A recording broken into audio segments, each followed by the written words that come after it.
ओकर अपन दादा अपन पोती का रेप कर देलकै और रेप करला के बाद वो पोती बेचारा नहीं बजत रहे, ओकर वीडियो सीडियो खींच कर रखना रहे। कुन एहन एकटा रिपोर्टिंग करना चाहिए जब बहुत क्राइम मतलब रहे कि हाँ डरावना क्राइम भेल रहे। ओकर अपन साथी एक लड़का के कहलकै चल बियर पिए छै। 3 आदमी मिलके एतेटा के तलवार रहे, वो तलवार लेके ओकर टांग अलग काट देलकै, गर्दन अलग काट देलकै, हाथ अलग काट देलकै, बॉडी के पार्ट अलग काट देलकै, सिरक में लपेट कर रख देलकै। लोकल पत्रकार पर विश्वास किए नहीं करे। हम पत्रकार बन गेलिए, आईडी कार्ड लटका लेलिए, माइक लटका लेलिए, आ तब हाँ यो के हो यसरी हुन्छ कह लगलिए। पत्रकारिता पेशा का अमर्यादित पत्रकारों से कमीशन दिले शुरू कर दिल आ कमीशन ले शुरू कर दिल, दोनों चीज हुआ अलग। अखन तक में सबसे बेसी पैसा एक महीना में कते कमाना है? महीना में 1.5 लाख 2 लाख रुपया तक। एक पत्रकार का अगर ओकर फैमिली गलत है तो ओकर विरोध जाना चाहिए कि नहीं?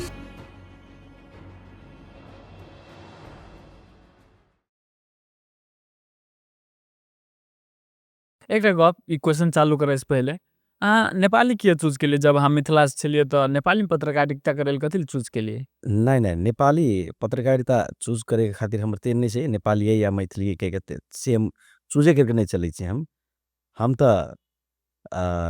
सबसे पहिने कहबे मीडिया क्षेत्र में टेलीविजन सेक्टर में प्रवेश कर लिए तो मैथिली समाचार लग हम पहिनो मैथिली समाचारे वाचन कर लिए, समाचारे पढ़ लिए। तो एक बार काठमांडू गेला के बाद ओतुका सिनेरियो की रहे। हाँ एक बुझनाइयो बात जरूरी है कि हमारा देश में लोग सब बहुत आदमी सब नेपाली बढ़िया से बुझे छे। हमरा सब के जे कम्युनिटी के आदमी सब मधेश तराई मधेश के आदमी सब मैथिली भाषा बुझियो ले छे, लेकिन ओइ सब के बुझे में दिक्कत है छे, जे कि ओइ सब के लगे छे। हमरा सब हम से नहीं सोचे छी। त औजका हमर अखुनका कंटेक्स्ट में कोनो रिपोर्टिंग सब देखबे हमर तो कतनो नेपाली हम बजत रही छिए तो अपन भाषा के ठेठ भाषा 2-4टा हम जानियो के दे छे भीतरी में।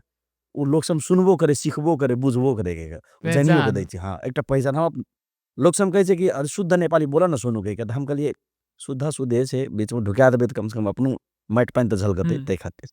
एक पत्रकार बने के लागी लोग को सबसे पहले केन माइंडसेट होना चाहिए, की करना चाहिए? सबसे पहले चीज शुरू करबे जेना हम तो अखन स्टूडियो में रही छे, लेकिन हमरा ग्राउंड रिपोर्टिंग करे जाए छे तो हमरा सबसे पहले की करना के चाहिए?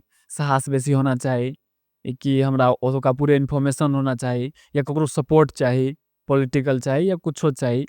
हम ए जवाब दे से पहले हम एक पृष्ठभूमि जानकारी करबे छे। कल के की जे कि ए संसार में सबसे बेसी धनिक आदमी के जे के तो कल के वह धनिक छे जेकरा ले सबसे बेसी सूचना छे, इन्फॉर्मेशन छे। To be a good journalist, एक बढ़िया जर्नलिस्ट है खातिर इन्फॉर्मेशन गैदरिंग बहुत इंपोर्टेंट चीज छे। सूचना सही सूचना का वेरीफाई करने बहुत जरूरी छे। औजका टाइम में जर्नलिज्म बहुत गलत सूचना के तरीका से समाचार संप्रेषण प्रकाशन प्रसारण करला के बाद बड़का विडम्बना भए रहल छे। एते मात्र नहीं अखन तो सिनेरियो केन भए नेपाल का कानून केहन छे का मान लियो सोनू कुमार दास अहाँ के विषय में एक विरुद्ध समाचार ले के अहाँ सब खीस उठल रहे, अहाँ के विषय में हम गलत समाचार लिख दिलिए, अहाँ मुद्दा दिलिए तो कल के प्रेस काउंसिल बेसी हमरा की कहते कहते रहे छे बोला माफी मांगे के हम तो माफी मांग लिये, लेकिन अहाँ का करियर तो बर्बाद भ गेल बिना। तो मतलब सूचना का वेरिफिकेशन इज वेरी इंपॉर्टेंट। और दूसर बात फील्ड का इन्फॉर्मेशन, फील्डो के इन्फॉर्मेशन बेच चाहिए। सोच इम्पोर्टेंट है कि अहाँ कौन किस्म का जर्नलिज्म कर रहल फील्ड छे, के इन्फॉर्मेशन जना कत जा रहल छे, केन ठाम कत जा जा रहल छे, छे, स्पॉट कौन छिए, हाँ, ठाम कौन छिए, केन लोग सब रहे छे, लोग सब ओतऽ केहन हेते, भाषा केना बुझते। अहाँ तराई मधेश के एकदम निच्चस गांव में जाके अहाँ कहबे कि दीदी नमस्कार कहबे तो कहते की कहबे दादा हजूर नमस्ते दादा, तो अपना सब के भाषा में दादा का कहे छे दादा, उ सब कहते कि भैया का कहे छे दादा, तब बात गड़बड़ा जाते। तो भाषा का प्रयोग, ठाम का पहचान, जगह के विषय में जानकारी होना एक पत्रकार के लिए बहुत बड़का भूमिका छे। और सबसे इम्पोर्टेंट अहाँ कौन विषय में जर्नलिज्म करे जा रहल छे, रिपोर्टिंग करे जा रहल छे, क्राइम जर्नलिज्म छे कि अहाँ के स्पोर्ट्स जर्नलिज्म, कौन जर्नलिज्म करे छे, सेहो विषय में सब जानकारी लेके जाना जरूरी छे। जना हमरा क्राइम वाला में बेसी इंटरेस्ट छे इस सब चीज में, तो अहाँ कौन एहन एकटा रिपोर्टिंग करना चाहिए जब बहुत क्राइम मतलब रहे कि हाँ डरावना क्राइम भेल रहे? हम बहुत रिपोर्टिंग कर ली, जना एकटा ओइ में से मतलब सबसे डार्केस्ट क्राइम हम अहाँ के रिपोर्टिंग से एहन देखली विराटनगर के एकटा घटना सुनबे छी। हम विराटनगर में हमरा लगे छे शायद करीब 13-14 बरस भए रहल छे उ घटना घटल। विराटनगर का संभवतः न्यूरो हॉस्पिटल के पछाड़ी में एकटा घर रहे। ओइ घर में की भेल रहे कि ओकर अपन साथी सब, ओकर अपन साथी एकटा लड़का के कहलकै चल बियर पिए छे। अच्छा बियर पिए खातिर घरमे बजेलखिन। घरमे बजेलाके बाद ओकरा संगमे एकटा साथी ओकर भाइ सेहो अएले, छोटका भाइ रहे, सेहो आएल रहे। अएलाके बाद उ 3 टा लड़का जेकरा बियर पिए ला बजेलकै ओकर अपन साथी ओकरासे दुश्मनी रहे, लेकिन फ़ील नहीं हुआ देलखिन। रातिमे ओकरा घर बजेलकै और हमरा लागे छै शायद तहिया बियर के बोतल हमरा एखन स्मरण नहीं है, लेकिन हमरा लागे कम से कम 2 कार्टून जितना बियर रहे। 4 आदमी 2 कार्टून बियर पीना हेतै, सोचनु कते पीना हेतै। 4 आदमी हाँ, और 4 आदमी में सबसे बेसी अधिक बियर उ 3 आदमी मिलके 1 आदमी के बियर कि पियलकै। अहाँके थाहे एकटा कार्टून कते रहै छै? एहिने 12 टा रहै छै। आब सोचू उ एकटा आदमी के सबसे अत्याधिक जैसे बियर पियलकै ओकर शरीर काम नहीं करलकै और तै के बाद उ 3 आदमी एकटा बच्चा ओकरा संग में रहे ओकरा दोसर रूम में राखलखिन और रूम में रखला के बाद उ 3 आदमी मिलके एतेटा के तलवार रहे, उ तलवार लेके ओकर टांग अलग काट देलखिन, गर्दन अलग काट देलखिन, हाथ अलग काट देलखिन, बॉडी के पार्ट अलग काट देलखिन और ओकरा अपना सब के सिरक कहै छियै न, सिरक में लपेट के राख देलखिन और ओकरा की कहै छै पलंग के भीतरी में डुगा के राख देने रहे। ब्लडे ब्लड रहे। घटना त की घटल रहे, 3 आदमी कहलकै एकटा सिटी वाला के चल एकरा छोड़ा पड़तै कहि के, कतौ फेंकऽ पड़तै कहि के। उ सिटी वाला कहलकै हाँ ठीक छै हम आबै छी कनी गाड़ी में हम कनी हवा तवा भरा के आबै छियै कहीं। आ उ सिटी वाला जाके पुलिस के खबर करलकै कि ओइ ठाम के लाश था लगलै। उ घटना स्थल से आइयो स्मरण करै छियै हम और डेड बॉडी के हम टांग हाथ अलगे काटल, सिरक में अहिने राखल, ब्लडे ब्लड। हमर जिंदगी के सबसे बड़का उ एकटा थ्रिलर रिपोर्टिंग हमर उ रहे। और ओकरा पकड़े खातिर हमरा संग पुलिस संगे काम करने रहिए। उ कतऽ गेल रहे, केना गेलै, पुलिस ट्रैकिंग में गेलै, उ आदमी कतऽ से एलै, केना एलै हम लोग को ओवरऑल फ्रॉम 0 टू एंडिंग तक गेलिए और उ आदमी के पकड़ल गेलै अंतिम में। मतलब ई घटना एकदम डरावना रहे हमरा जिंदगी खातिर। लोग की हद तक जा सकै छै, मारे खातिर की हद तक जाइ छै और ओहो एकदम सामान्य खाए पिए ला नहीं देले टाइम बत्ती सामान्य लड़ाई खातिर ओकरा टुकड़ा-टुकड़ा काट देने रहे। एकदम मतलब कहली त टांग हाथ अलगे, देह अलगे रहे, गर्दन अलग रहे। त ई घटना बहुत डरावना रहे हमरा जिंदगी में। एहन बहुत घटना रहे जेकर रिपोर्टिंग करे ला गेलिए हम। जब एकदम थ्रिलर रहले ई घटना। अहाँ अपन जर्नलिज्म के प्रैक्टिस के दौरान कतेक जगह पर गेल छियै? त मेन मुद्दा ई छै कि अहाँ बाहरो गेल छियै कि जर्नलिज्म करे ला मतलब पत्रकारिता करे ला? बाहर मतलब हम विदेश। विदेश, दोसर देश। देखो विदेश हम नहीं गेल छी। हम चाहे छी हमर देश बने पहिने।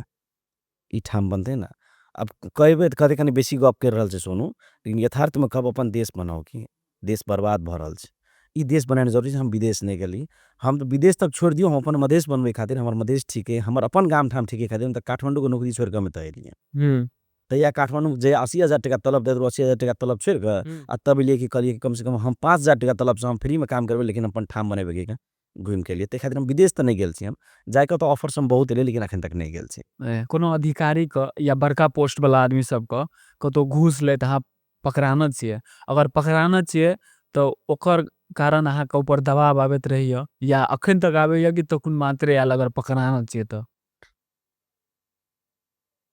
घूस वाला बात कहलिए ना। क्योंकि अपनो को समाज में घूस नॉर्मल छै, अखन बहुत लोग लै छै। एहिना छै से नहीं लैत रहै छै। बहुत लोग लै छै त वैह कहलु पकड़ाना छै कि नहीं घूस क अखन तक वहाँ? देखू घूस के की बात कहब हम। एकटा हमरा सब आधार टेक हमरा सबके बजना चाही। संभवतः नागरिक का यदि बोली लेबै, यदि हम जनता का शब्द मांग के अर्थात नेपाली शब्द कहली सापटी लाके यदि हम बात करे ला चाहै छी, त हमरा लगे छै कोनो कार्यालय नहीं छै जेमा चाहिँ ई रिश्वत के काम नहीं भए रहल छै। सब ठाम भए रहल छै। सवाल रहल यहाँ कतौ पकड़े चाहिए त हम बहुत जगह एहन रिपोर्टिंग करलिए। किछ दिन पहिनुका बात अहाँ के कहब त खीस उठत। ई जे वीडियो देखै छै न जे आदमी सब उ देखते त ओकरा कहते भाई उ आदमी के रहतिए त बरू हमर टांग हाथ काट देतिए हम। नून में घूस खेलकै। नून किने खातिर एकटा नागरिक कोई गेलै और ओहो में घूस लै लेलकै। नून किने मतलब खातिर। एकटा पॉकेट गेलै कि बड़े किने गेलै? मतलब जे एकटा व्यापारी गेलै नून किने ला साल ट्रेडिंग में, उ किने ला गेलै त ओकरा से घूस लै लेलकै। और उ हम प्रत्यक्ष हम अपने छी ओतऽ देखल, हमर टीम रहे। नून किने ला गेलै 30,000 के नून किने में 22,500 रुपया के बिल देलकै, 7,500 रुपया के पैसा खाए लगलै घूस। जबकि हम ओकर फोटो कॉपी सब करके प्रमाण करके पेश करलिए लेकिन ओकरा भेलै कुछ ना। या हेतै कि नहीं हेतै भगवान जाने, हमरा सबके काम समाचार लिखे के काम रहे, समाचार लिखनी। त एहन त बहुत रिपोर्टिंग करली। ई घूस त खाइते रहै छै। सवाल रहलै दबाव का, दबाव त एतना एलै कि तेकर कोनो वर्णन नहीं छै। अखन तक दबाव आबि रहल छै। सामाजिक दबाव त छेबे छै। प्रेशर मतलब थ्रिलर दबाव सब सेहो आबै छै, तोरा कुछ करि देबौ, तोरा कुछ भए जेतौ कहि के। त एहन त कतना एलै कहितो रहै छै।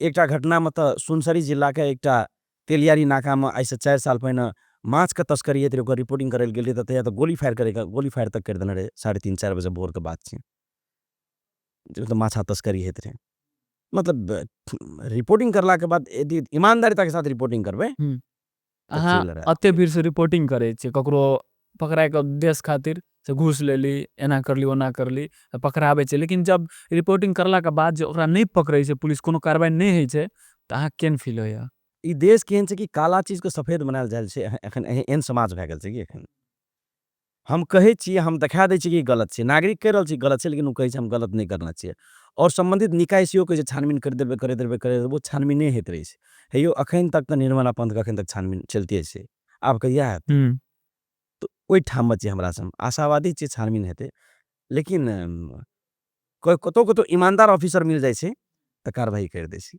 कतो करप्ट ऑफिसर और रहै छै त ईमान ओहो कार्रवाई नहीं करे छै ओकरो संगे मिलल रहै छै सेटिंग रहै छै सब मिल के खाइ छै अहाँ नेपाल का वन ऑफ द बेस्ट पत्रकार से मिलल छे ऋषि धमाल जी से त अहाँ ओकरा से मिललिए त अहाँ केन फील होइत रहा कि केन महसूस होइत रहा अहाँ का ऋषि धमलाक से भेटे करे वक्त में हम की बात करना रहिए कोसी नदी के एक भारतीय पत्रकार संगे के लफड़ा भेल रहे हमर तो लफड़ा भेल रहे ओहि मामला में हम काठमांडू में हमरा बाजार गेल रहे और काठमांडू फेर गेल रही हम तखनी ऋषि धमला के पूछलिए कि फॉरेन कंट्री के कोई भी जर्नलिस्ट हम लोग के देश में आकर रिपोर्टिंग करते हैं और देश के सार्वभौम सत्ता देश का राष्ट्रीयता देश का अखंडता के विरुद्ध में यदि कोई नारा लगे थे आवाज बजते तो ओहि विषय में अहाँ का धारणा की से पूछले ऋषि धमला जी के तो कुछ नहीं बजना रहे हमर कहे के मतलब ई देश के राष्ट्रीयता के बचबै छै ना सही में कहबै ना तो हमरा लगे छै बॉर्डर में जे मधेसिया सब बैठल छै ना जे हमरा सबके कहियो काल धोती कहे छै हमरा सब धोती जे के कह लगे छै इंडियन जे कह लगे छै हमरा सब बिहारी जे कह लगे छै हमरा सबके शायद देश को कोई जमीन अखन बचा के रखना छै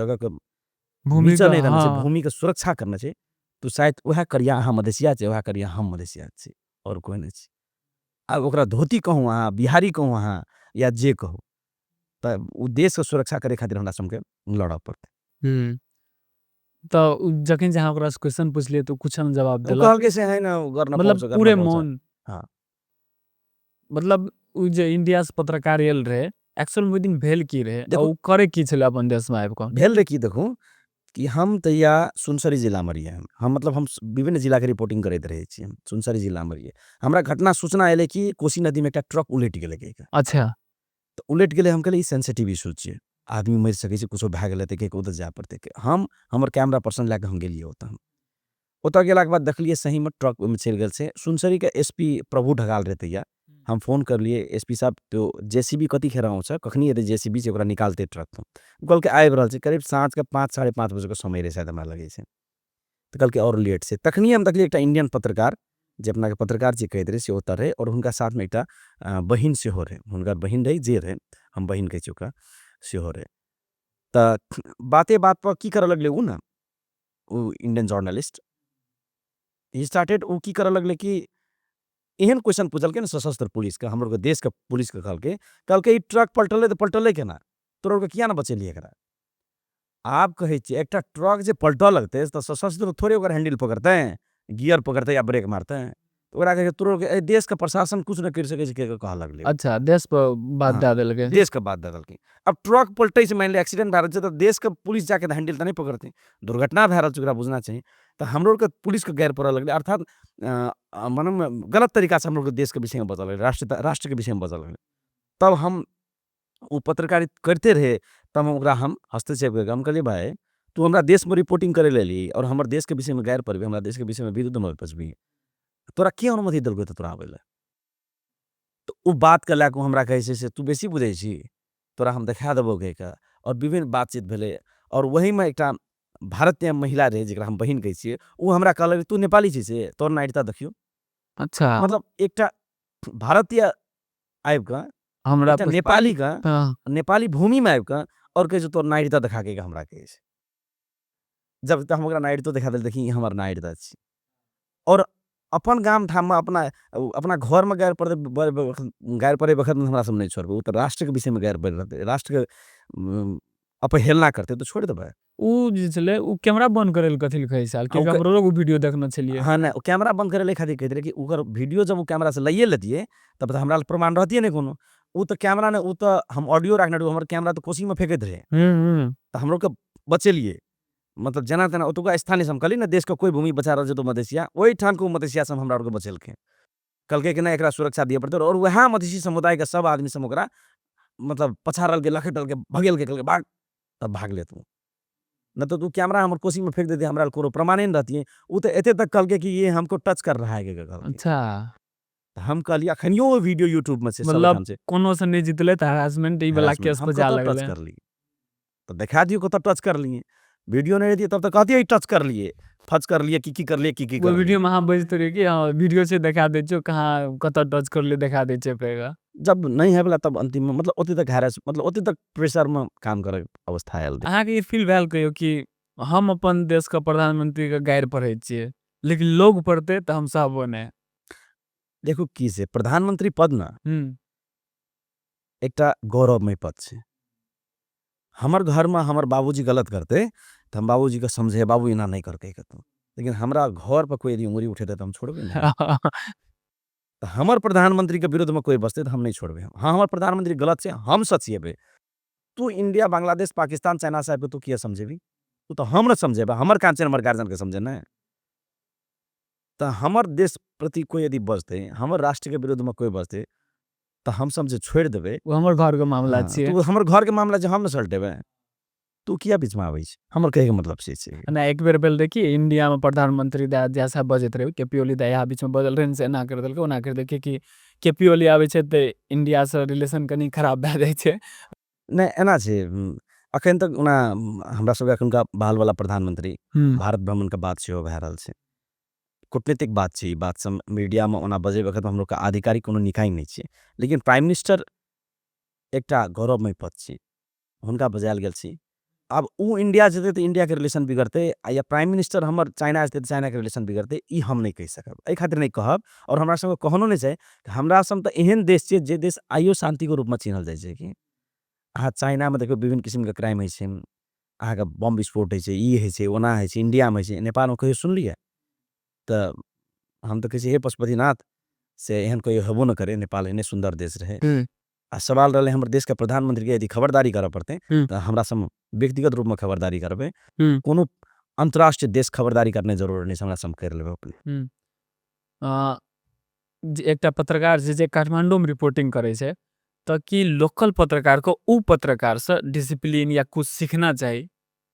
अहाँ के लगैये कि उ पत्रकार ठीक है जे काठमांडू में करै छै, कैपिटल सिटी में करै छै, उ पत्रकार अपनो से नीक रहै छै। ई थिंकिंग ये अहाँ के? नहीं देखो हम त ई कहब ई जरूरी नहीं छै कि काठमांडू के पत्रकारिता जे करे छै उ ठीक छै और तराई मधेश में हमरा सब लोकल में जे पत्रकारिता करे छै मोफसल में उ ठीक नहीं छै कहि के।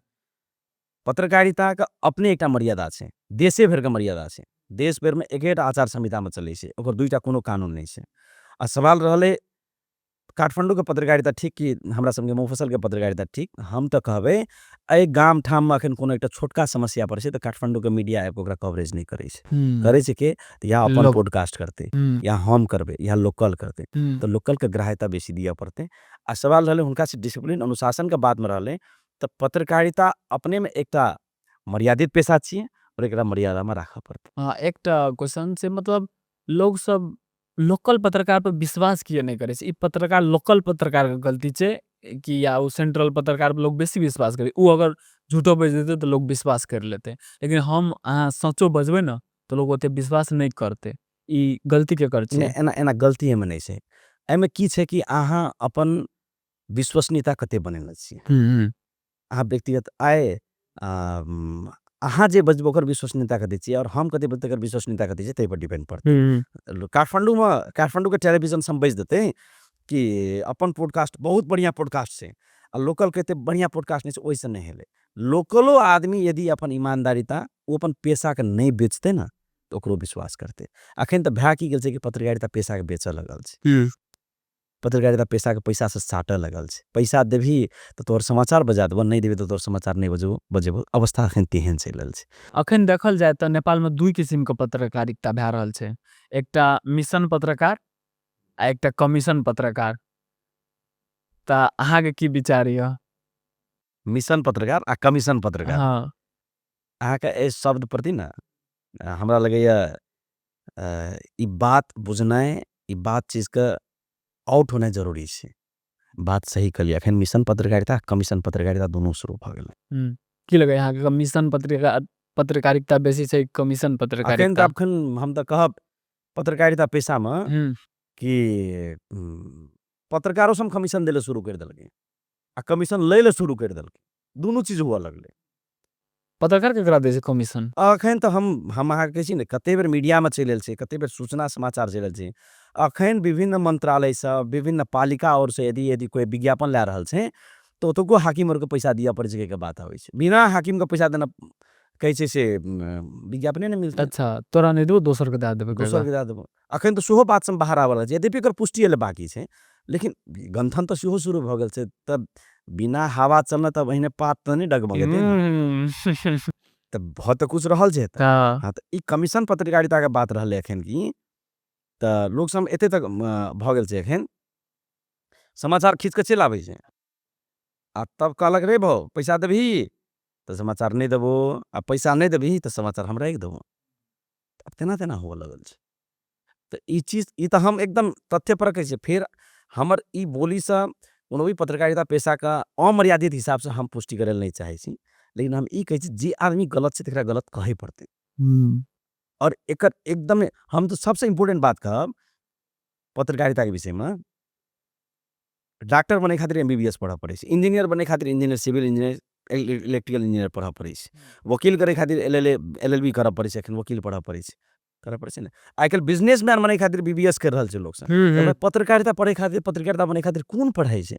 कहै छै पत्रकारिता। तऽ पत्रकारिता नहियो पढ़ि कऽ लोक पत्रकार बनि गेल छै। माइक उठा बजलक हाँ, पत्रकार बनि गेली। तऽ हम कहै छियै, हम तऽ कहै छियै एहि वीडियो मार्फत कहै कऽ चाहब हुँ, जे कि कम से कम हुँ, एकटा क्राइटेरिया तोकि दे ना कि पत्रकार बनै खातिर तोरा परीक्षा दिअ पड़तौ कहिके। भाई पत्रकारिता मर्यादित पेशा छै ने, ककरो जिंदगीके विषयमे सवाल जवाब उठबैवला बात छै ने। तऽ कोनो संस्थाके विषयमे सवाल जवाब, ओकरा जानकारी होना चाहिए, ओकरा ज्ञान होना चाही। ककरो डुबा सकै छै तऽ ककरो ककरो डुबा उगा सकै, सकै छै। तऽ हम कहली कम से कम ओकर एजुकेशन सेक्टर राखि दें। हुँ, एखन देखै छै मध्य प्रदेशमे जर्नलिज्मके लए कऽ बड्ड बढ़िआँ काम करि रहल छै। तऽ हम कहै छी लियौ राखि दियौ ने एकटा कानून, जाहिमे एकटा बढ़िआँ पत्रकार बनै खातिर बैचलर क्लियर हुए पड़लै, एते ई फलना पढ़ाइ पढ़ल होना चाही, ओकर फलना परीक्षा देना चाही, राखि दियौ ना। लोक सेवा दै खातिर अहाँ छै एकटा सीडीओ खातिर तऽ लोक सेवा दिअ पड़तै। एकटा पत्रकार करे खातिर बढ़िआँसँ नहि पढ़ऽ पड़तै? काल्हिखुमा एकटा एलियै, कंपनी रजिस्ट्रारमे एकटा कंपनी दर्ता करेलियै, आ तकर बाद फेर अहाँके एकटा मीडिया हाउस दर्ता करेलियै, हाँ, हम पत्रकार बनि गेलियै, आईडी कार्ड लटका लेलियै, माइक लटका लेलियै, आ तब हाँ यो के हो यसरी हुन्छ कहिके कहऽ लगलियै। तऽ ओ पत्रकारिता पेशाके अमर्यादित बना रहल छै, हुँ। ओकरा सुधारनाइ जरूरी छै। जेना अहाँ जे कहलियै विज्ञापनवला, तऽ ई बात हमरा नहि था छै, बहुते गोटेके नहि था छै। ई विज्ञापन जे लै छै केना, विज्ञापन कथीके बारेमे विज्ञापन रहै छै? आइ काल्हि तऽ लोक कल्याणकारी विज्ञापन सेहो छै बहुत। के सरकार तरफसँ पैसा आबै सरकार छै? तरफसँ, हाँ, सरकार पैसा छुटियाबै छै, पैसा तऽ करोड़ों जेना करोड़ रुपया छुटिएने छै। जेना एकटा पत्रकार हमरा लैके छै कोनो विज्ञापन, हाँ, तऽ कते पे करै छै एकटा विज्ञापनके? देखू कते पे करै छै से तऽ हम नहि कहि सकब, हुँ, लेकिन अहाँके एखन तऽ अवस्था केहन छै कि अहाँके ओ विज्ञापन लै खातिर अहाँ संगे सम्बन्ध केहन छै से इम्पोर्टेंट रहि गेलै। अच्छा, मतलब अहाँके रिलेशन अहाँ बढ़िआँ यए? कते नीक करि रहल छै से नहि? नहि, अहाँ कते नीक कहि रहल छी से नहि, हाँ, अहाँ कते नीक कहि रहल छी से जरूरी छै। अच्छा। अवस्था तेहन चलि रहल छै कि एखन, ए तऽ ओ चीज सबके रोकऽ पड़लै कि हमर कहैके हुँ, मतलब। हुँ। ई चीज सबके आवाज उठल छै, तकरा रोकनाइयो जरूरी छै। अहाँ सब जे ग्राउंड रिपोर्टिंग करै लए जाइ छियै, तऽ पुलिस प्रशासनके सपोर्ट मिलैए कि उल्टे उ सब और दबाव दिअ लगैए? जेना देखू, सपोर्ट तऽ प्रशासनके रहै छै, नहि रहै छै से बात नहि छै। पुलिस प्रशासन सपोर्ट करै छै। आब पुलिस प्रशासने गलत करि रहल छै और ओकर विरुद्ध जेबै अहाँ तऽ सपोर्ट केना मिलतै? तऽ पुलिस प्रशासन बाहेकके यदि हमरा सब रिपोर्टिंग होइ छै तऽ पुलिस प्रशासनके सपोर्ट रहै छै। कखनो काल होइ छै कि सम्बन्धित कोनो कार्यालयके प्रहरी प्रशासने कोनो चीजमे गलत करि रहल छै और ओकर विषयमे हमरा सब आवाज उठबऽ जा रहल छियै, तऽ ओतऽ सपोर्ट मिलनाइ कनि मुश्किल छै। ओतऽ सपोर्ट नहि मिलै छै, कठिनाइ होइ छै। लेकिन ओहि बावजूद हमरा सबके प्रमाण संकलन करैत समाचार लिखनाइ जरूरी सेहो रहै छै।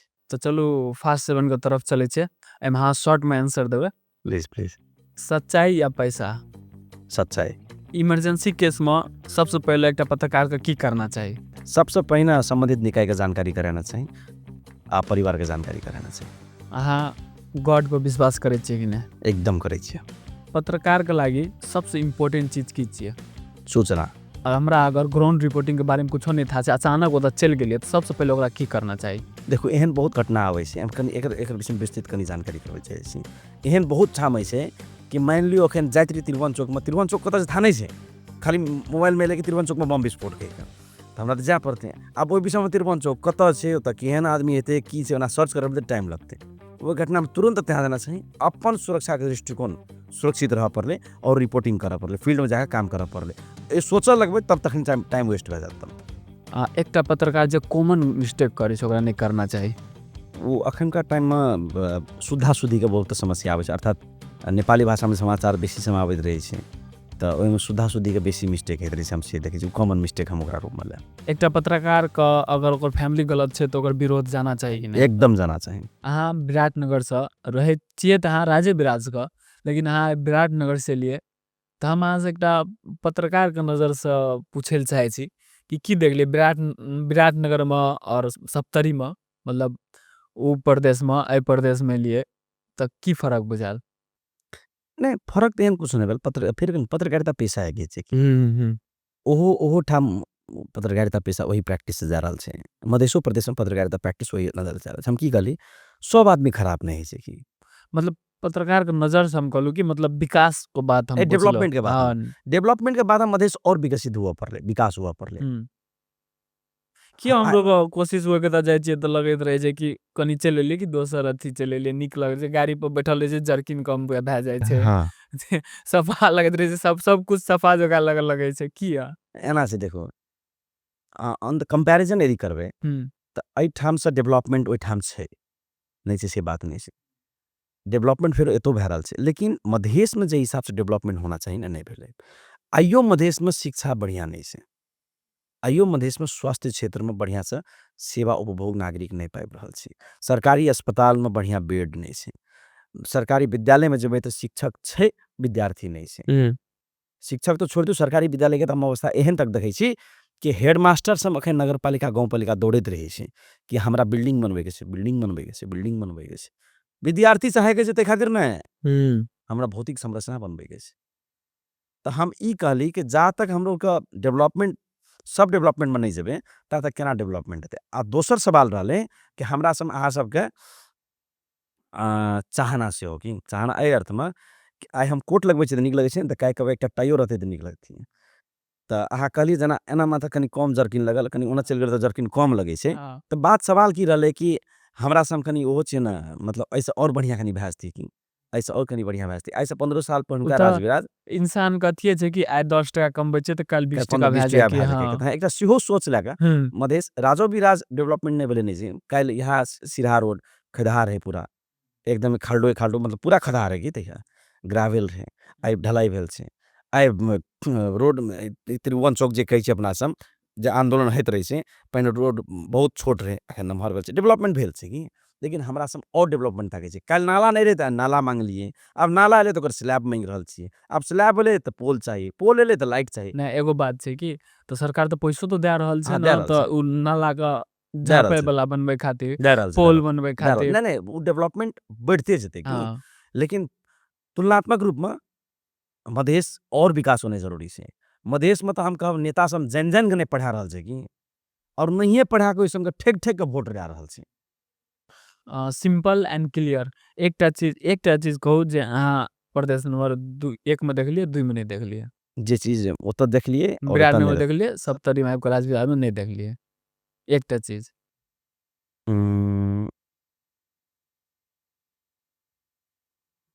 हम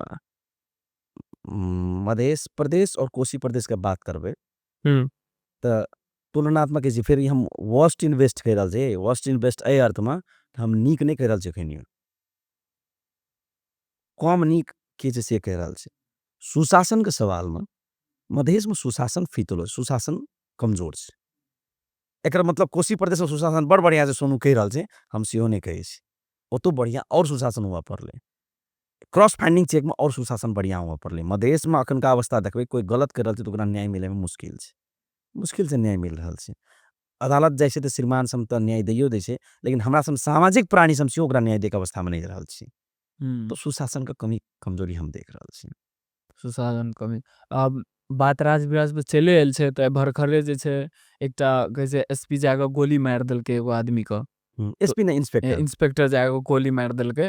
उ केना है, वो तो लाइव रिपोर्टिंग वो तो करना चाहिए।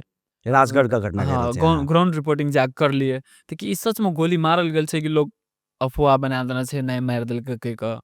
गोली मारना सच में या ओकरे गलती रहे या की रहे, ग्राउंड रिपोर्टिंग करने एते तो था भेल हेतै ने, ओतऽ स्थानीय सबसे मिलल हेबै तहाँ। अखनियो यदि कोई कहते कि लालू यादव को गोली नहीं लगले त हम कहबे ओकरा पाप लिख दे। ओकरा ना इस संसार में सबसे बड़का दुख हेतै यदि कहते कोई लालू यादव को गोली नहीं लगले था।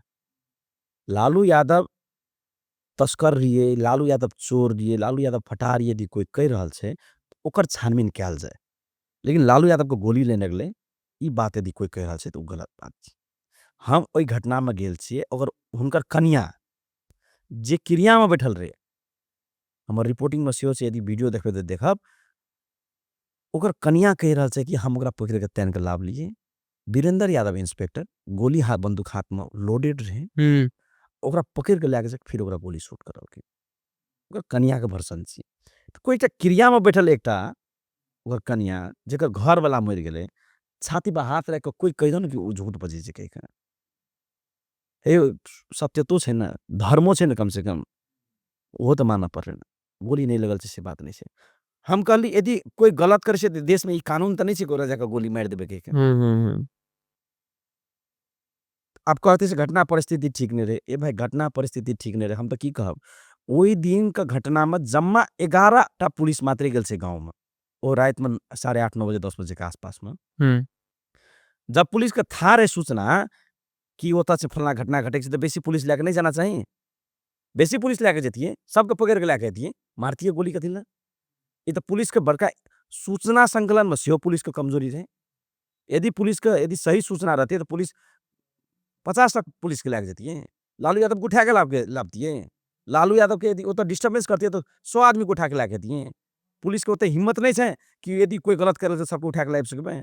लेकिन सवाल की रहले, पुलिस कम पुलिस गेल रहे ओतऽ। 11 आदमी जम्मा 9 आदमी पुलिस गेल रहे, 2 टा सिविल पुलिस गेल रहे। जम्मा 11 आदमी गेल रहे और 11 आदमी जाके ओतऽ से ओतऽ तांडव करके एलै।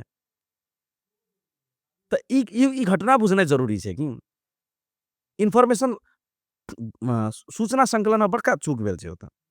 ए त पुलिस ओतऽ मान लियो अधिक मात्रा में पुलिस रहती त उ घटना हमरा नहीं लगे छै घटती। त जखनी मन तखनी जे हिसाब से जेबै त उ चीज से हमके बुझनाइ जरूरी छै। अहाँके की लगैया अगर इस पे गलती छै त ओकरा न्याय मिलतै कि नहीं मिलतै? देखू, अखन तक एकर विषय में छलफल चलिए रहल छै। हम त कहब ओकरा न्याय मिले। लालू यादव के न्याय मिलनाइ जरूरी छै। सेल्फ हम त से डिफेंस कहब। में कोई गोली चला सकै छै? देखो सेल्फ डिफेंस कई अवस्था में सिर्जना हेतै सेहो न देखऽ पड़लै। अगर उ 0.0 में गोली मारल छै यार, सेल्फ डिफेंस केकरा कहबै? लग में आबि के गोली मारब त एकरा सेल्फ डिफेंस कहल हाँ, जेतै। सगरा त नहीं कहतै। मान लियो ओतऽ से हमरा कोई फेंक रहल छै, मारि रहल छै आंदोलन में, हमरा सब एक संग आंदोलन में गेलिए न त। कोई पेट्रोल बम फेंकैत रहे आंदोलनकारी और त पुलिस के सेल्फ डिफेंस में मारऽ पड़लै। 0.0 अहाँ एतऽ छियै, उ एतऽ छै, हम एतऽ छियै, तब सेल्फ डिफेंस में गोली चलतै। एकर त उच्च स्तरीय छानबीन होना जरूरी छै न त। मतलब सेल्फ डिफेंस में लग से गोली नहीं मार सकै छै? अरे सेल्फ डिफेंस में लग से गोली मारबो करतै त करना की छै से? ओना से अटैक हेतै तबे टा ओना न। से की अटैक करल के कम से कम बाहर लाबि दिअ पड़लै न मीडिया में। सो बात नहीं आयल छै। कि 10 टा पुलिस हमर घाइते भेल रहे, घायल भेल रहे, कि नहीं भेल रहे, इहो चीज त कम से कम मीडिया में लाबि दे न कम से कम, हमरो तबो न हमरा से हम बुझब। त अनहाक में कोई यदि ककरो मृत्यु भए रहल छै त देखू, अहाँ छोड़ि देबै कि हम छोड़ि देबै, ऊपर वाला नहीं छोड़त। ऊपर वाला नहीं छोड़त। यदि सत्कर्म छै, सत्यता में छियै त दिन से राति से देखू, आइ दिन भए रहल छै त फेर काल्हि राति हेतै, फेर दिन हेतै फेर राति हेतै। गलत करबै न त सब छोड़ि देत अहाँके, लेकिन ऊपर वाला नहीं छोड़त। अहाँके भगवान पे विश्वास य? एकदम की, एकदम विश्वास छै न। सत्यता पर विश्वास छै हमरा। हमरा भगवान मात्रे नहीं, हमरा सत्य जे चीज छै सब पर विश्वास छै हमरा। चाहे विभिन्न धर्म का धर्मगुरु किया छै, हमरा ओकरा पर विश्वास छै। अहाँ एते लाइव रिपोर्टिंग करना छै, ग्राउंड रिपोर्टिंग जाके करना छै, त कहियो अहाँके एहन महसूस भेल, दबाव महसूस भेल कि आइ हमरा कोई कुछो करतै, कोई मारतै या फोर्स एहन करलक लोग? कहली न हमरा ओ तेलियारी नाका में एक बेर गोलिये चला देलकै। आ सवाल रहलै ग्राउंड जीरो रिपोर्टिंग में त एहन बहुत घटना हुए तो कोसी नदी वाला घटना में हमरा कहलकै कोसिये में फेंक देबो तोरा हम हाँ से कहलकै विभिन्न ठाम रिपोर्टिंग करऽ जे छै तऽ कहलकै मारिये देबो एतऽ की कहै छै सिरहाक एकटा नगर पालिकामे रिपोर्टिंग करऽ गेल रहियै हमरा सम बरियारपुर गाँव पालिका बरियारपट्टी गाँव पालिका में रिपोर्टिंग करे ले गेल रहियै तऽ ओहिठाम के लोग सब कहैत रहे कि सोनू को छोड़बे नहि राति हेतै तऽ राते पकड़ि के राखि लेबै एहन तऽ कते बेर एलै बस एतने छै कि डगमगाबऽ नहीं पड़लै ऊपर वाला पर आशा राखऽ पड़लै आगाड़ी बढ़ैत रहलै सांसद विकास कोष जे कहल जाइ छै उ पत्रकार सबके कारण बंद भेल छै कहै छै ई सांसद विकास कोष की छियै और एकर जरूरी समाजमे छै कि नहि पहिने की रहै ने जेना प्रतिनिधि सभा जे रहै प्रदेश सभाके प्रैक्टिसमे सेहो लावल गेल रहै कि संसदीय विकास कोष राखल जाय एहि खातिर कि जे सांसद एहिठामसँ एहि निर्वाचन क्षेत्रसँ निर्वाचित भेल छै ओ अपन निर्वाचन क्षेत्रके विकास करे खातिर एकटा ओकरा पैसा दैत रहै कतौ 5 करोड़ टका दैत रहै तऽ कतौ 1 करोड़ टका दैत रहै तो ओ 5 करोड़ टका से अपन संसदीय विकास क्षेत्र के विकास कयल जाय वो तो बढ़िया बात छियै लेकिन भए की जाय पत्रकार सब किया ओकर विरोध में जाय लगलै भए की जाय मानि लियो अहाँ एकटा एहि क्षेत्र के नेता छियै संसद विकास कोष एहिठाम के एकटा सांसद छियै अहाँ तऽ 5 करोड़ टका तऽ अहाँके देलक तऽ अहाँ दैया अपन भैया के कक्का के बना दे रोड बना दे ग्रावेल बना दे तो वही में कमीशन खाए मंदिर बना दे वही में कमीशन खाए अपने ठाम वो पैसा यूज करे नहीं करने से लेकिन अपने भैया के भौजी के देते जब वह चीज का यदि अखन अहाँके ओकरा टेंडर प्रणाली में यदि देल जाए और टेंडर प्रणाली से ओकरा ठेका लगा के यदि काम करे तो बड़ बढ़िया छै फेरो लेकिन टेंडर लगा के नहीं करे छै छोटिया के पैसा खर्चा करे छै हम तो कहै छै 5 करोड़ टका के एकटा संसद विकास कोष के दे रहल छै तू 5 करोड़ रुपया के टेंडर लगा दू ना ऑनलाइन बिडिंग कर दू तो ओहिमे तो कोनो सेटिंग के बाते ना छै लेकिन एतऽ करे की छै छुटिया दै छै 2 लाख टका बजट अपन पॉडकास्ट के देबै 1 लाख टका बजट ओकर पॉडकास्ट के देबै 4 लाख टका बजट हिनकर पॉडकास्ट के देबै कर तऽ तेसे दै छै पैसा थोड़े विकास हेतै ओहिसँ तऽ ताहि खातिर संसद विकास कोष होनाइ जरूरी छै लेकिन ओकर क्रॉस चेकिंगो करनाइ जरूरी छै देखल जाए तऽ अखन देवाकर्ण जे छै ओकरो पर ई सवाल उठि रहल छै कि ओ एकटा पत्रकार नहि यूट्यूबर छियै क्योंकि ऑनलाइन मीडिया में दे रहल छै ओहि दुआरे तऽ कि ई ऑनलाइन मीडिया के कारण पत्रकार के इज्जत कम भए रहल छै कि देखो दिवाकर जी जे हिसाब से रिपोर्टिंग कर रहल छै वो रिपोर्टिंग होनाइ जरूरी छै सभ्यता रखैत रिपोर्टिंग करनाइ जरूरी छै अनुशासन हैत रिपोर्टिंग करनाइ जरूरी छै आ सवाल रहे यूट्यूबर तो हम अहाँ से पूछे छी या टेलीविजन ई वीडियो देखे सबसे पूछे छी अहाँ सब उसका डेट में टीवी खोल के कते दिन देख रहल छी अहाँ सब अहूँ तो देखे छी वह यूट्यूब वह टिकटॉक वह फेसबुक ना और सवाल रहा मर्यादित हिसाब से टिकटॉक फेसबुक यूट्यूब हम चला रहे और समाचार रूप में संप्रेषण कर रहे छी सूचना दे रहे तो ठीक है ओकरा यूट्यूबर के अहाँ कह रहे छी तो अहाँ जे मन से कहू कते गोरा के तो था नहीं तो हम कहिया टीवी देख लिए हाँ तखन से अवस्था चल रहा है आ दिवाकर के कहबे से वो यूट्यूबर छिए वो पत्रकारिता छिए तो काल्हि सवाल अहों पर उठत काल्हि हमरो पर उठत तो हम तो कहब राज्य के की तो कह दियो गलत से दिवाकर देश में तो कानून है ना देश का कानून से कह दी दिवाकर गलत से दिवाकर का कहना गलत से दिवाकर एक यूट्यूबर छिए दिवाकर ठीक से काम नहीं कर छी देश को कह दिए पड़ले आ की तो ई चीज हम चीर रहा है तो आई खातिर हम करी शुरू में फेर पत्रकारिता पेशा में अनुशासित पेशा में मर्यादित पेशा में आप एक परीक्षा लेना जरूरी है कि पत्रकार बने खातिर परीक्षा लेना बहुत जरूरी भए गेल एक पत्रकार का साइबर सुरक्षा कतेक जरूरी है साइबर सुरक्षा अखुनका कंटेक्स्ट में तो बहुत जरूरी है कोलका दिन में की रहे कि पत्रिका पढ़े रहे तो साइबर क्राइम उतना नहीं बढ़े हाँ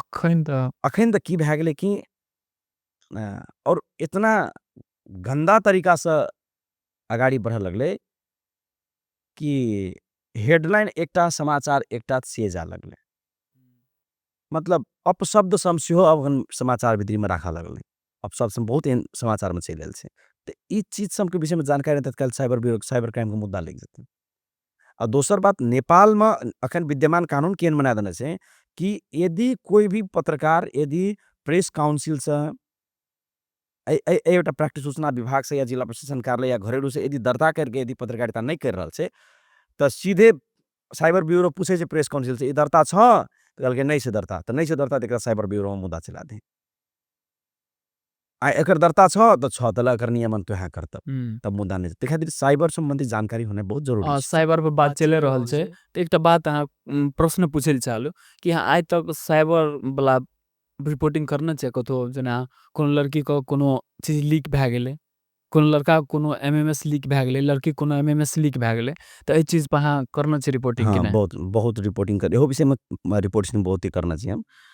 तऽ जेना कि जेनाकि की होइ छै कि मोरंगके घटना छै, तऽ मोरंगके एकटा कोनो गाउँपालिकामे होलीके दिन ओकर अपन दादा अपन पोतीके हाँ। रेप करि देलकै। ओह! और रेप करलाके बाद ओ पोती बेचारा नहीं बचैत रहे, ओकर वीडियो खींच के राखने रहे। और हमरो का के राखने रहे वीडियो खींच कऽ? दादा।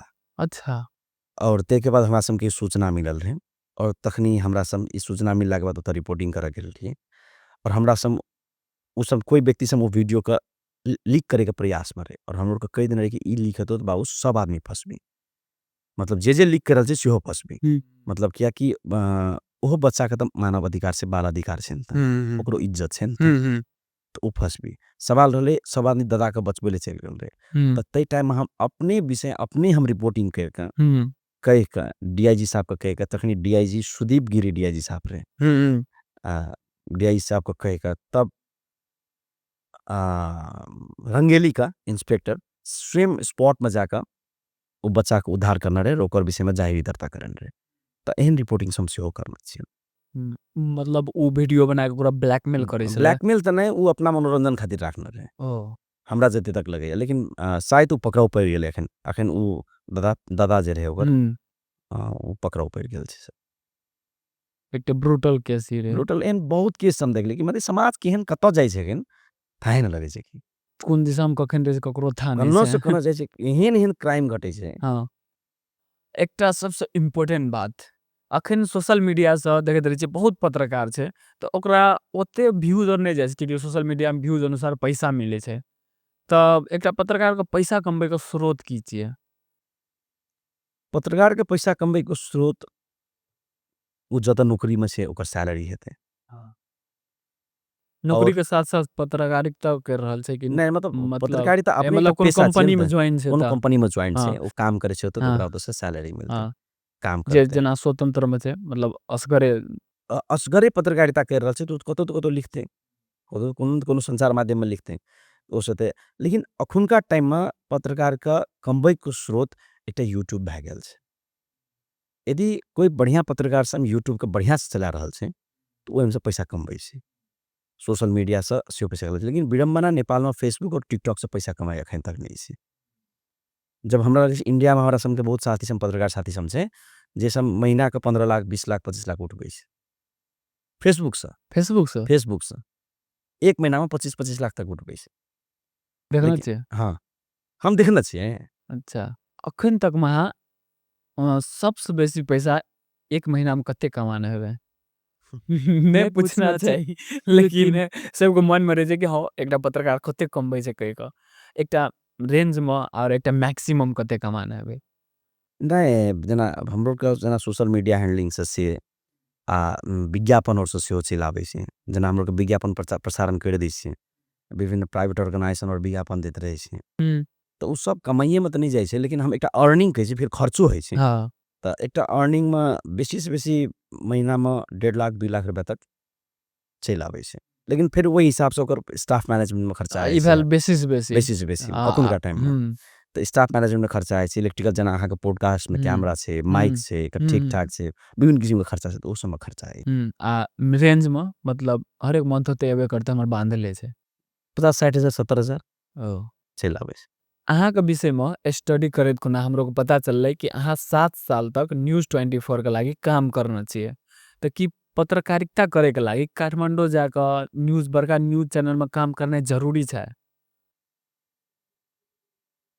काम करऽ पड़लै ना। न्यूज़ 24 है या और अन्य कोनो भी मीडिया है। हम न्यूज़ 24 में काम करलियै, तखनी रवि लामिछानी शायद वही मीडिया में काम करै तखनी सीधा पूरा जनता संगे कार्यक्रम चलैत रहै ओकर। हमरा सब समाचार पढ़ैत रहियै तहिया। तऽ काठमांडू फोकस भए कऽ जर्नलिज्म करबै तबे आदमी अहाँके चिन्हतै। हम ओहि प्रति से हमर विमति यऽ। आइ हमरा कोई यदि चिन्ह रहल छै, तऽ शायद हम तराई मधेश में रिपोर्टिंग करै छियै तहि खातिर लोग चिन्ह रहल छै। सवाल रहलै अहाँके पहचान अहाँके अपने बनबऽ पड़लै। अहाँके ब्रांड हाँ, के अहाँके अपने बनबऽ पड़तै। खुद बनबऽ खुद पड़ै छै। बनबऽ पड़तै। केकरा थारे के अपन पॉडकास्ट चलते कहिके ई अपनो पॉडकास्ट को नाम है छै अखन सुनै छै त हाँ छै एकटा तखन लोग मेंटेन फोन करना छै करैया हाँ कि यौ अपन पॉडकास्ट में हमरा कहिया बजेबे हाँ तो आइए अहाँ से पूछे रहिए क्या आदमी के अहाँ के बैकअप ये इंटरव्यू के अहाँ करिए 9 आदमी के इंटरव्यू बैकअपे में छै एखन कथी हाँ कहै छै हमरा गादी लिख के हाँ तो नहीं एकटा एकटा बात कहली एकटा हाँ मतलब हाँ ते मतलब एक बुझे के लागी चल रहल छै चल कि रहल ना छै ने हाँ हम ई कहली तो ब्रांड तो अहाँ अपन अपने ने बनेलिए तो ब्रांड कतो बैठ के बना सकै छियै कि उ काठमांडू के मीडिया में बैठ के हमरा ब्रांड बनबऽ पड़तै काठमांडू सेंटर फोकस पर हमरा यदि हम रिपोर्टिंग करबै प्रधानमंत्री के केपी शर्मा और शेर बहादुर देवा प्रचंड लगाए के कोई भी राजनीतिक दल से हम इंटरव्यू तबे हम हीरो हेबै जैसे हम अहाँ के यदि पत्रकारिता में हीरो है कहिया और हम ई पत्रकारिता यदि कोई पेशा करे ला चाहे छियै तो ओकरो हम सुनबै यदि पत्रकारिता में हीरो है कहिया तो नागरिक के आवाज उठाबो जनता के नेता के आवाज नहीं उठाबो कि नेता की कहे छै यदि ओकर पछाड़ी जा लगबै तो जनता के विषय में कोई नहीं देखल जनता के विषय में आवाज उठाबू ना अहाँ नेता के खबरदारी करो नेता नीक काम करे छै तो कहू नेता लेकिन गलत करे छै तो खबरदारी करो लेकिन जनता के आवाज उठेबै तब कहत नहीं he is a very dynamic person he is a very good journalist ई बहुत बढ़िया आदमी छै अहाँ के आवाज अब्बा लगत तब नागरिक स्तर का आवाज उठाबो कि ग्राउंड जीरो के रिपोर्टिंग करो स्टूडियो में बैठ के ऑफिस में बैठ के अखन के अवस्था में हमर तो इंटरव्यू बहुत आदमी के नहियो नीक लगैत हेतै हमरा लगै छै एखन कियाकि जे जकरा विषय में हम खराब लगैत हेतै स्टूडियो में बैठ के अहाँ फोन करके इंटरव्यू करके फोन करके यदि समाचार लिखबै तेकर इम्पोर्टेंस और on the field ground zero reporting में जाके रिपोर्टिंग करबै तेकर importance that is highly difference एकदम बहुत डिफरेंस है बहुत फर्क छै कि जब अहाँ कहलिए कि से मतलब ब्रांड कतौ से बनल जाइ छै तो क्वेश्चन हमरा माइंड में घूम रहल छै मतलब जब कोई फोन करे छै ना जेना काठमांडू से फोन केलकै हमरा पॉडकास्ट में आबे के छौ तो हम रुकै छै वी आर फ्रॉम राजविराज तो कहै छै राजविराज में खुल सकै छै कि नहीं बाद में काठमांडू अबै तब आब ओतऽ तो जाय ले बड़ा दिक्कत हेतै कि कुछो नहीं छै हम तो अहाँ के एते तक कहब हम्म कि अहाँ एहन बनू हम्म कि लोग राजवीरा जाए कि वएह छेबे करल छै हमरा काठमांडू जाए पड़ते हमरा जनकपुर जाए पड़ते हमरा विराटनगर जाए पड़ते पोखरा जाए पड़ते नेपालगंज जाए पड़ते लोग के तो आबऽ पड़ते कि से ब्रांड बनाबो कि अहाँ फोन करे अहाँ सबके कि हमरा अपन पॉडकास्ट में आबऽ पड़े जे हिसाब से फोन आबि रहल छै ना हम तो कहै छियै हे भगवान एते बड़का ऑफिस है अपन पॉडकास्ट का कि मतलब लाइन में लगल रहे आदमी सब ना कहे अब हमार इंटरव्यू दे तब हमार इंटरव्यू तो हमार इंटरव्यू दे के हमरो के एकेटा सोच छै कि मतलब कतौ राजविराज के नाम हेतै तऽ कहते हाँ बस अपन पॉडकास्ट छै राजविराज में राजविराज हाँ। अतबा आय सोच छै हमरा सब ताकैत ताकैत त किया आलिए अब खुलिए के कहै छी हम हमर इंटरव्यू एहो ठाम है के काम किया चले हम तो एकदम खुल के कहे वाला आदमी कि बस बात नहीं छै कि जै हिसाब से अहाँ का बिहेवियर जै हिसाब से अहाँ का रेस्पॉन्स और जै हिसाब से एकदम नेचुरल तरीका से बजै छियै ना हैट्स ऑफ छै कि एकदम थैंक यू सो बहुत मच बढ़िया अते अथी करे के लागी अहाँके ई लगैया कि मतलब कोई एकटा बहुत खराब पत्रकार छै लेकिन कोई एकटा नीक काम उ एकटा नीक काम कर देलकै तो ओकरा जब जे कोई न्याय पावलकै ना तो उ खुशी जे ओकरा भेटलै ना उ जे कहलकै ना तोरा कारण न्याय पावलियो तो उ खुशी के कारण उ बदल सकै छै नीक पत्रकार भए सकै छै ओहि दिन से भए सकै छै एकटा एडिक्शन भए एकटा जाइ देखू छै पत्रकार खराब तऽ नहि छै कि एकदम मजबूरियो छै कि मजबूरी छै ने कहब आइ पत्रकार के टाइम में सैलरी नहीं दै छै पैसा नहीं दै छै कते तलब देबै 10,000 12,000 15,000 टका तलब दै के अवस्था आरो चलि गेल छै सरकार विज्ञापन नहीं दै छै जाहि हिसाब से जायज आदमी के विज्ञापन में ओकरा पैसा नहीं मिलै छै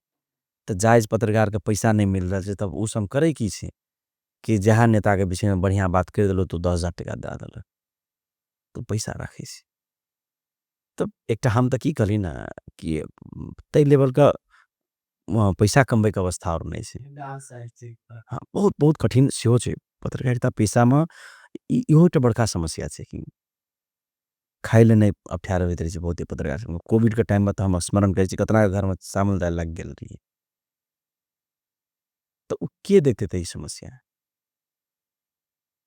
बेसी ओना न करबै तऽ सुनना हेबै जनकपुर में या विभिन्न ठाम और में पत्रकार सब एना करलकै तोरा मारि देलकै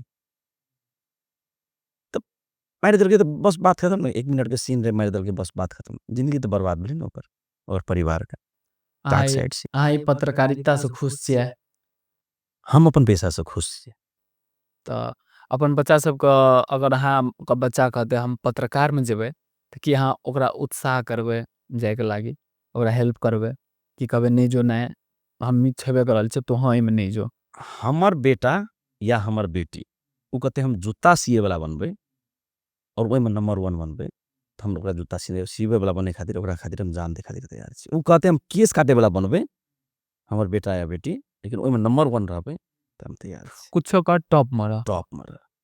हमर बेटा बेटी हम कोनो भी पेशा छोड़ सके के से नहीं करब। उ कहते हम पत्रकारिता करबै हम कहबै नंबर 1 तोरा खातिर जे भी करे खातिर तैयार छी। त हमर इंटरेस्ट एकेटा रहते जे कि उ जे पेशा में जाए लेकिन नंबर 1 रह बेटी सब में सुधर छी हम। आइ अहाँ देखो न बाजार घुमैत हेबै किराना दुकान बेसी भेटत आ लौआ के दुकान केस काटे वाला दुकान कम भेटत। किया न बेसी से लोग लगे छै ए ई केसो काटे वाला बनबै लेकिन ओहिमे नंबर 1 बनू न त पैसा जो हम त नंबर 1 हो। थैंक यू सो मच अपन पॉडकास्ट में आवे के लागी। अहाँ ते चीज कहलिए बहुत गोरा के नहीं था छले। तब केहन लगल है के पॉडकास्ट? बहुत बहुत धन्यवाद। ई पॉडकास्ट संपूर्ण परिवार प्रति हार्दिक कृतज्ञता व्यक्त करै छी, नमन करै छी, प्रणाम करै छी। बहुत नीक लगल हमरा। अंते में हम किछ बात समझियो रखल चाहब। ई पॉडकास्ट चलै बखत ई पॉडकास्ट के इंटरव्यू ई पॉडकास्ट के बातचीत सन हम की कहली कनी खट्टा सेहो छै किनको खट्टा सेहो लगते ककरो नहीं नीक सेहो लगते त हम ई सत्यता के बेस में हम कहना छी ककरो व्यक्तिगत रूप में ई असर करे त प्रति हम क्षमा प्रार्थी छी लेकिन इस समाज के बनेनाइ जरूरी छै अहों को जरूरी छै हमरो जरूरी छै हरेक पत्रकारिता पेशा अपना में एकटा आंदोलन छै ई आंदोलन का ई पत्रकारिता पेशा एकटा जुन आंदोलन छै ई आंदोलन के कंटिन्यू राख परले जय दिन पत्रकारिता पेशा का आंदोलन मत्थर हैत जय दिन पत्रकारिता पेशा मत्थर हैत तै दिन बुझ लियो कि अहाँ के देश अहाँ के हाथ में नहीं रहत अहाँ के माइट पैन अहाँ के हाथ में नहीं रहत अहाँ के घर परिवार अहाँ के हाथ में नहीं रहत सोचू एकटा लोग खाड़ी जाके कति दुख कमा रहल छै अहाँ अपना देश में रह के कति नीक लगे यह देश नहीं रहत अहाँ के हाथ ते करी पत्रकारिता पेशा के ई आंदोलन के सशक्त रूप में अगाडि लेके जा पड़ले और जे नया पीढ़ी जे पत्रकारिता पेशा में जाय ले चाहे छी पढ़ के अध्ययन कर के बुझ के ए पत्रकारिता पेशा में जाओ